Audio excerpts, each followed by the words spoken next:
First of all, on behalf of the Dunklin R5 School District and the Facilities Naming Committee, welcome to everyone. It's great to see a good turnout tonight.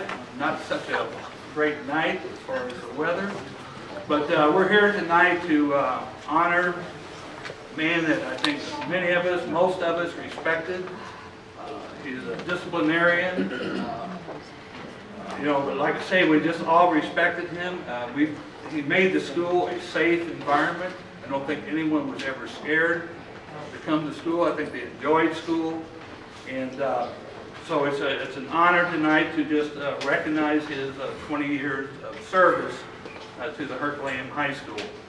I was here the first 5 years of his career. We had 8th grade in the old high school.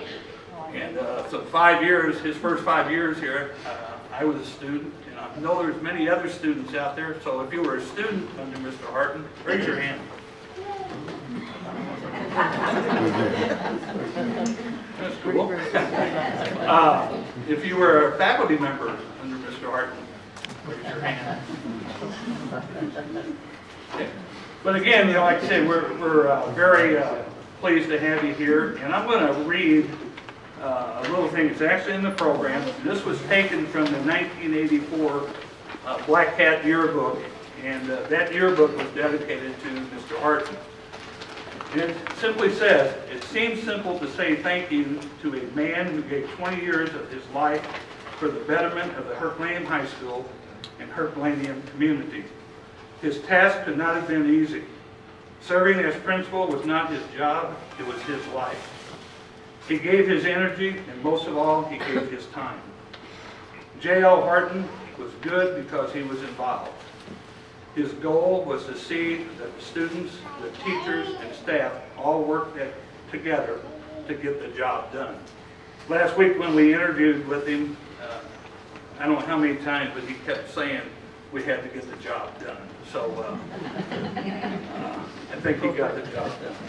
So from this day on, for his outstanding service to Herculaneum High School, we extend our gratitude and appreciation to J.L. Horton and recognize his contributions by naming the high school office complex the J.L. Horton Administrative Center in his honor.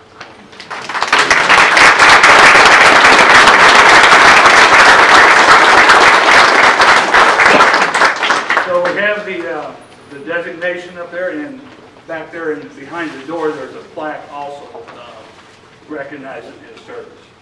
At this time I'd like to call board member Michael Hicks forward. He's going to introduce the board members and administrators.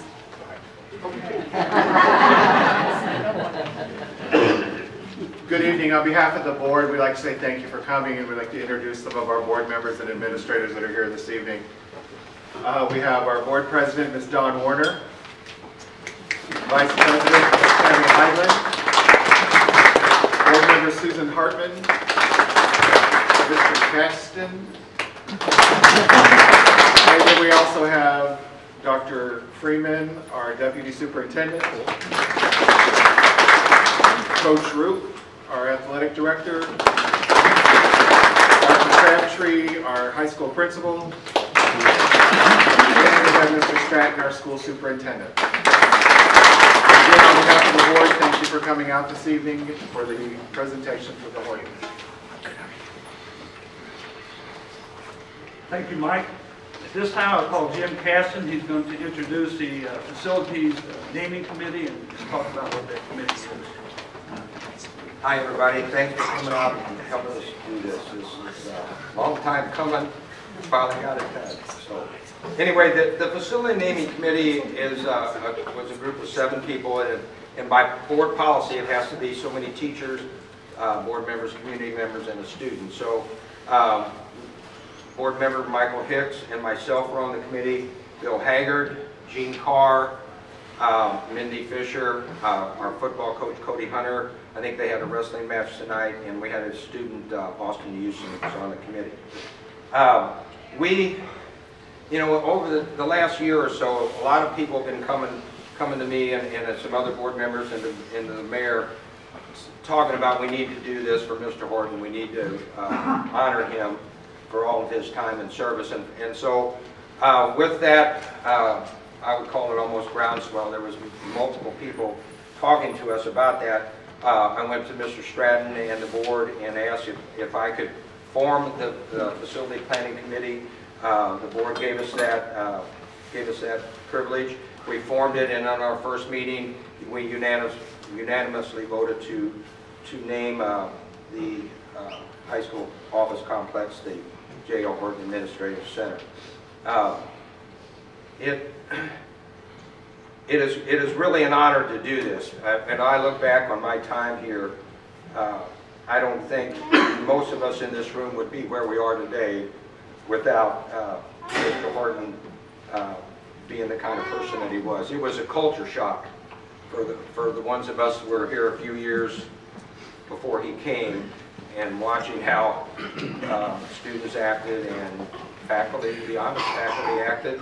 And Mr. Horton showed up, and things got, there was a new sheriff in town, and we went down the right road. I will say this, that I think everybody here came to honor Mr. Horton, but I just want everybody to know that I was the only one that went to the barber this morning and got a J.O. Horton haircut. Anyway, I'm done.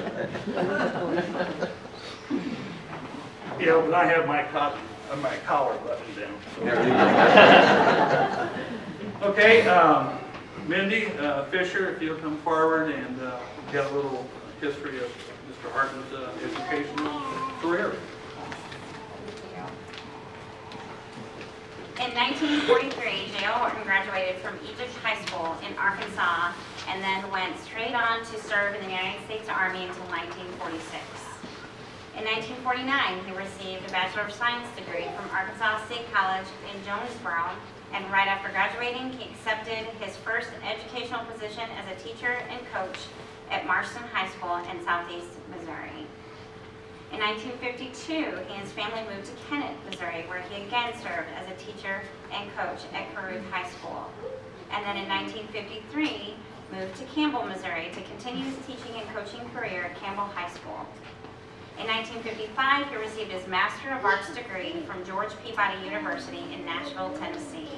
And in 1957, assumed his first administrative position as high school principal in the Bell City High School in Missouri.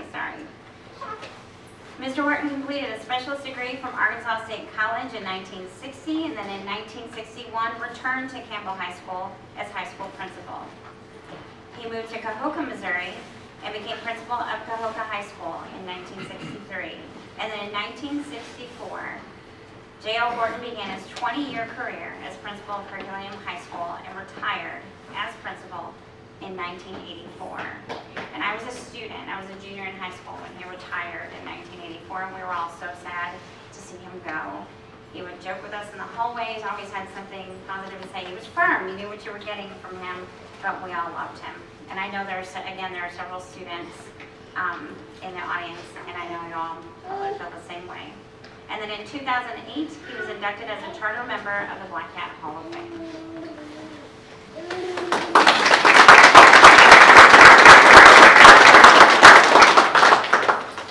All right, I have the honor to introduce the J.O. Horton family. We had his wife 60 years, right? 68, I'm sorry. Yeah, we determined that the other day. Mrs. Eva Horton.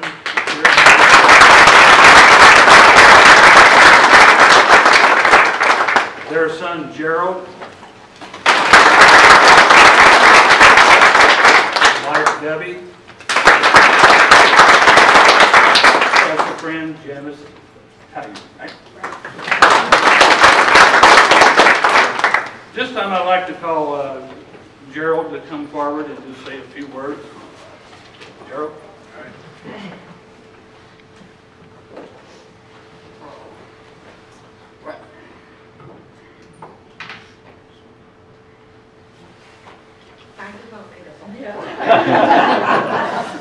Pretty overwhelming.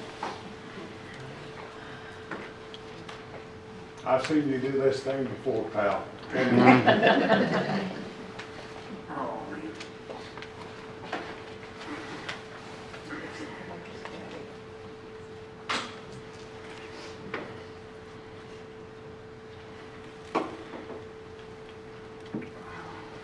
let's see if I can tell this. One story I can think about when people talk about this school. I grew up underneath that. But when talks about him coming to this town to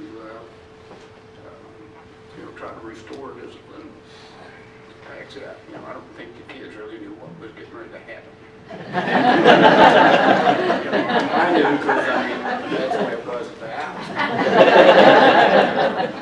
But one of my favorite stories that I like to tell about him was there were rules, and he believed you had to follow the rules, and if you didn't, there were consequences, and it didn't matter who you were or who your family was.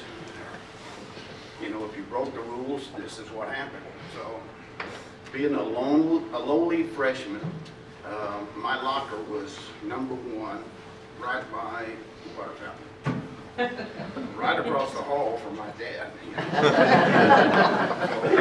I think the intention there was he could kind of keep an eye out on me, right? So, but, being a lowly freshman, I'm trying to get along, get through the school, and get through do everything the way everybody else is as a freshman. So, early between classes one morning,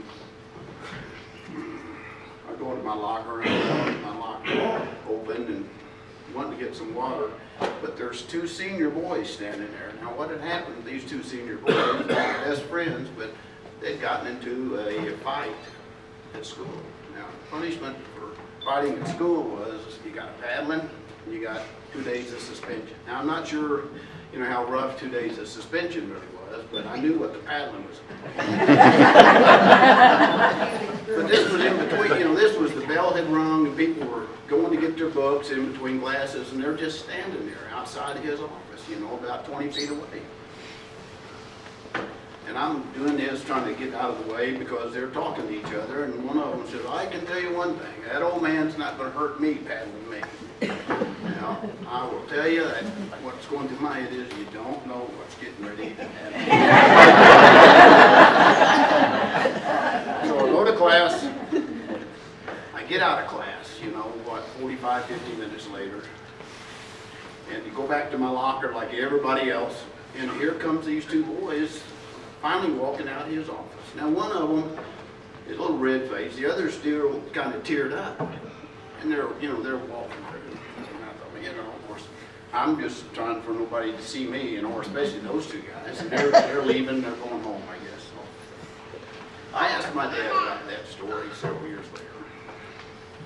I said, why would you do that? And he goes, well, I stood them out there in front of everybody before they're paddling, because everybody knew what was getting ready to happen. So I finally brought them in, talked to them, and I'm sure he told them this. This is going to hurt you a lot more, or hurt me a lot more than you. That's what he told me, would always tell me. But anyhow, he said, I waited to talk to them, and I waited just before the bell was going to ring and paddle them so that after I was done with them, they were going to have to walk out in shame from everybody else. Now, normal people don't think like that. But, that's the way my dad is. So, being around it and going to school here, this is always home. But through the years, you hear all these stories from adults coming back. And then you kind of realize, he was really pretty special. So, with that, I'll tell you this. Before I came today, just tell them how much I really appreciate it. So, we're very thankful. We're all proud. And, I didn't know, this is pretty special stuff. Okay?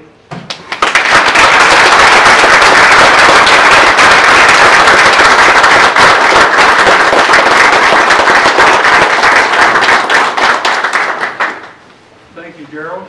About a week ago, myself and Jim Caston, Gene Carr, and Matt Lichtenstein, not sure what your official type, PR guy for the school district. We went to Mr. Horton's house for an interview that he's going to show here in just a little bit. And I was really impressed how he was able to sit there that length of time and just kept answering the questions and never wavered from his answers. It was always that, like I said earlier, to get the job done. So with that, Matt, you want to come forward and show that video? We haven't seen it either, so.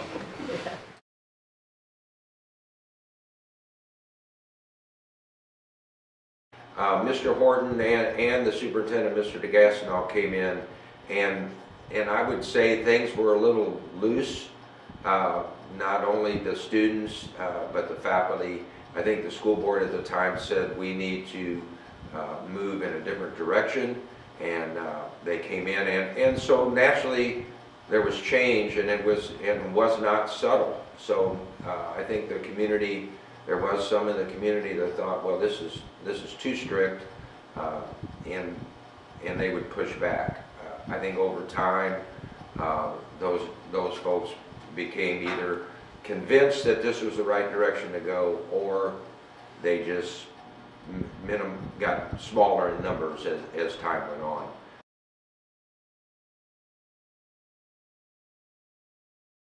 I felt that I helped build this high school into what it became.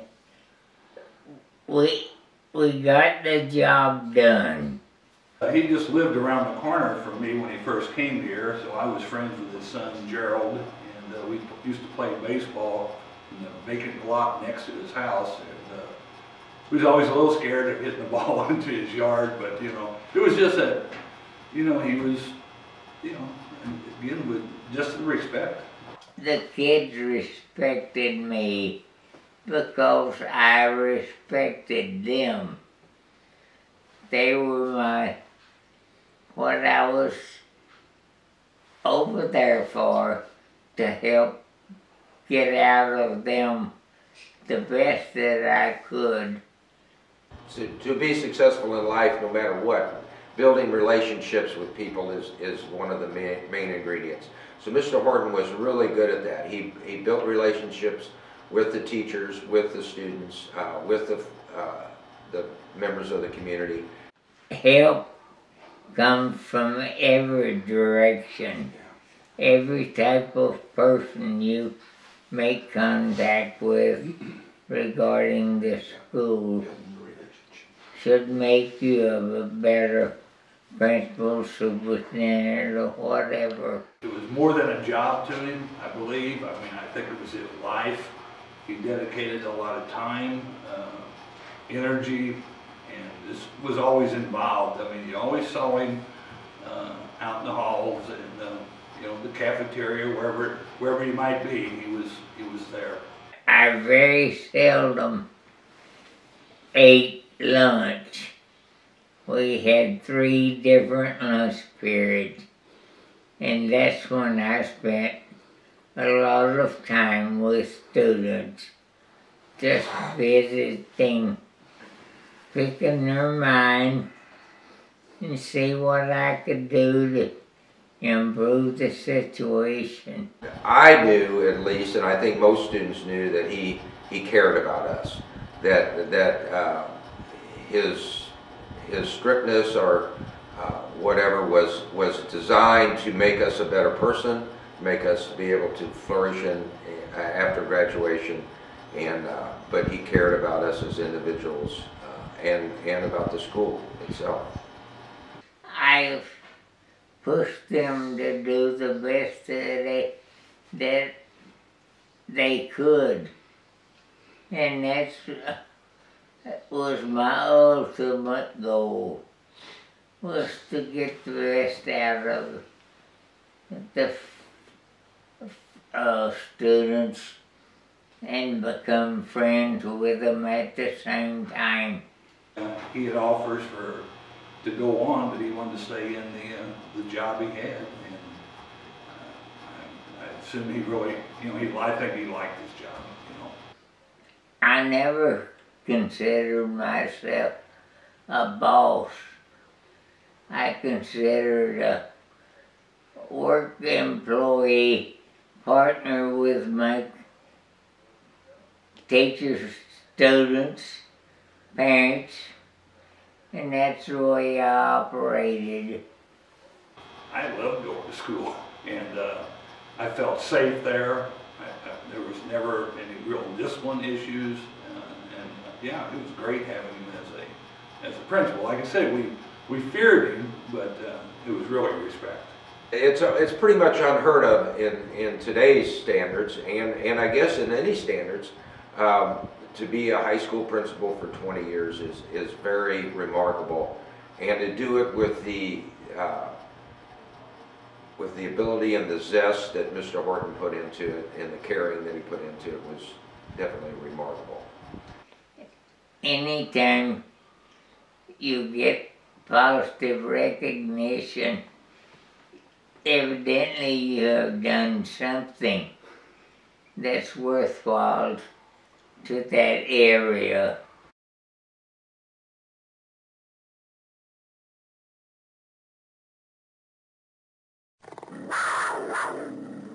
First time I met Gail Hart was in 1966. I was earning a master's degree at Southeastern Missouri State. He was earning a degree in psychology, so his counseling skills could improve. Didn't really need it. He's going to be that dude without it. And so he hired me to come up here. The next year, I met that lad. And he was a freshman in high school. I didn't meet him by the water fountain. I met him on the basketball floor. And I also had learned at that time that I was his second coach. And I say that with all due respect.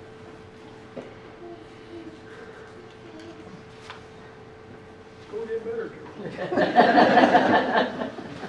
I can remember one occasion early in Gerald's career, and he wanted to please his father. And it was perfectly obvious. But I was his bench coach at that time, and I can remember, I said to him, I said, Gerald, I said, you know, I said, you're looking to your father for approval.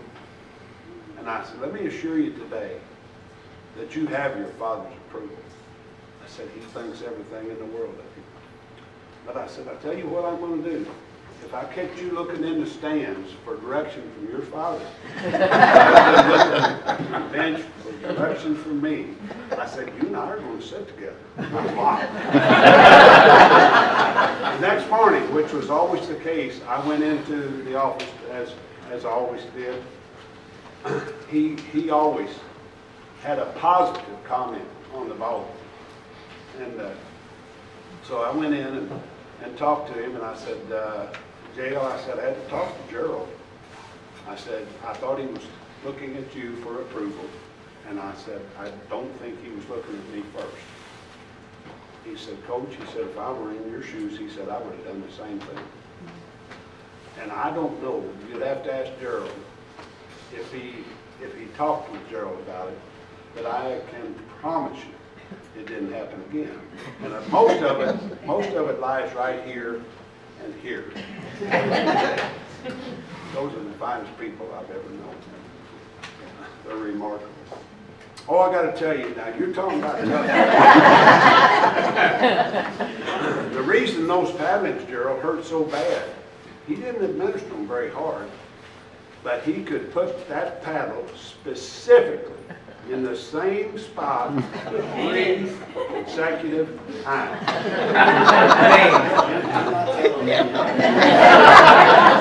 Who said that? Oh, you. I thought I heard it from all over.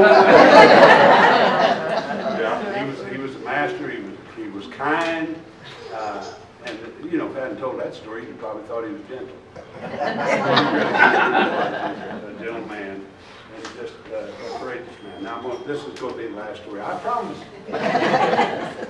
We went on a senior trip. And senior trips are made for fun, aren't they, Jim? Well, for some of them got sent home. I did not. I didn't know where I was going. Yeah. And I went with him in 1966 and 67, and Barbara, my wife, also got to go.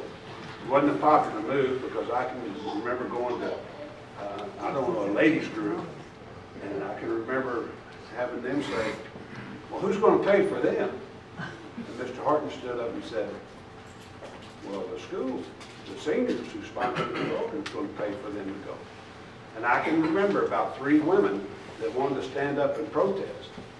And he just gave them one of these. Stand up and protest. So don't think he was running over kids, because if you were an adult, he could get you wherever he needed to get you.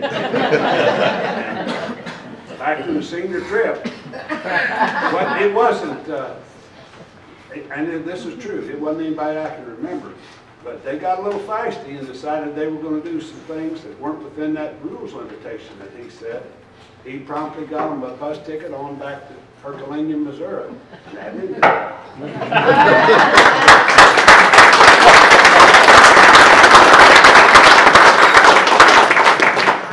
think that happened with our class. 69 as well. The picture that was up there of the, That was our class. that was a senior trip, and those, was it 5 people Five that were across the kind of top. out there at the top? Those were the ones that got sent home. That was added later. Mary?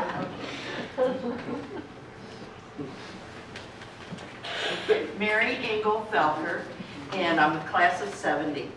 I never got in trouble at school, but one time, and I was a senior, and I was taking an extra English class with Mrs. Kaufman.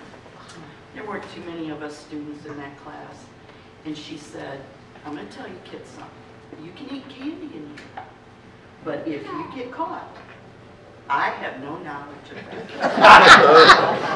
Well, I love cherry lifesavers. So we were working on a paper, and I was eating cherry lifesavers and writing my paper, and you know how you get the feeling somebody's looking at you? And I kind of glanced over, and you know the classroom doors that had the window. Yeah. There was Mr. Horton. So I went out in the hallway, and he said, before I got out in the hallway, I went, and he said, Miss Engel, were you eating candy? He said, let me see your tongue. I stuck my tongue out. He said, well, it's awful red. And I said, okay. He goes, candy in class.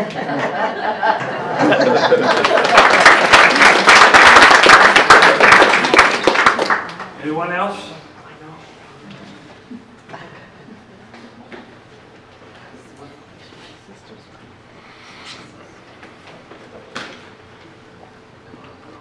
Susie Severe, class of 71.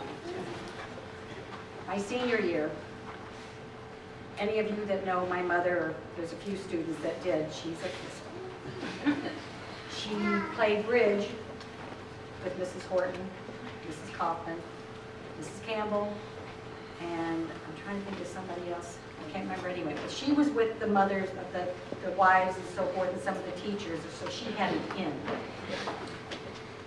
That year, for many years, we were not allowed in the winter to wear slacks at school. We had, you know, if we wore slacks, we had to have a skirt on, and then once we got to school, we had to take the slacks off. Flat out rule. We all knew the rule. Cold.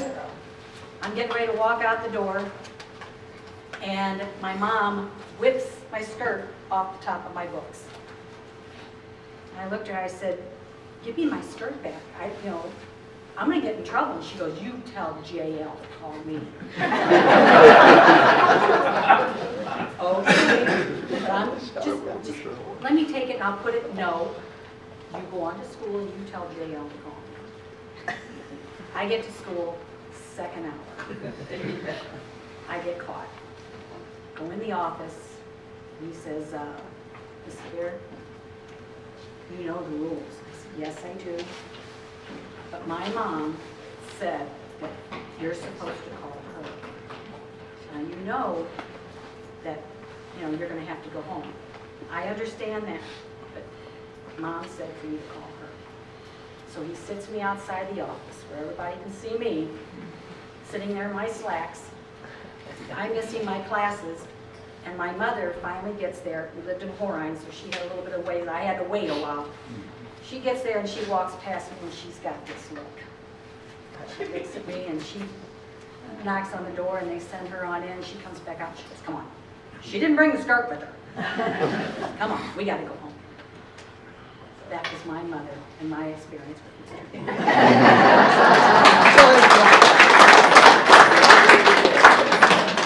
Yeah, Mr. Horton arrived in '64, which was shortly after the Beatles arrived, with the long hair. And I think two of the things with him was no hair touching the collar, no hair touching the ears. And I'm pretty sure several people got sent home. I was told to go home once and get a haircut. So. Anyway, anyone else? All right, we've got cake and cookies, punch and coffee in the library, which is just in the hall here. Again, if you didn't get a program, go back there, you can sign the book, you can, like I say, you can leave messages. But again, we just appreciate you coming out tonight to honor Mr. Hart, the new designation. Thank you.